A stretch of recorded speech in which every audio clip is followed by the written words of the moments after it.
Salut Châtillon, aujourd'hui nous avons décidé d'aller rencontrer les responsables du projet Jardin collectif de la Buzette, un des nombreux jardins collectifs de l'île, pourtant très peu connus.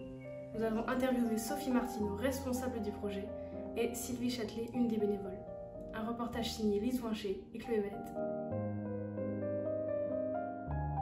C'était un peu bête en ville de ne pas pouvoir profiter d'un espace pareil. Ça a bien commencé il y a une quinzaine d'années. On avait ce terrain. Au début, on n'en faisait rien. On avait un terrain qui était vide. Beaucoup de personnes ici sont en appartement. On s'est dit, mais ce bout de terrain-là, il ne sert à rien à part faire 3 fêtes en mettant des tables et des chaises. Si on pouvait se l'approprier pour faire un jardin. Donc là, on a mis vraiment toutes sortes de légumes, des tomates, des courgettes. Pour le moment, les légumes sont partagés avec toutes les personnes qui s'investissent au niveau du jardin. Ce sont des très petites quantités de fruits qui sont récoltés. On n'a pas cette vision ou cette possibilité de se dire on va partager au niveau d'un quartier. C'est surtout que les tomates, ça mûrit pas toujours en même temps.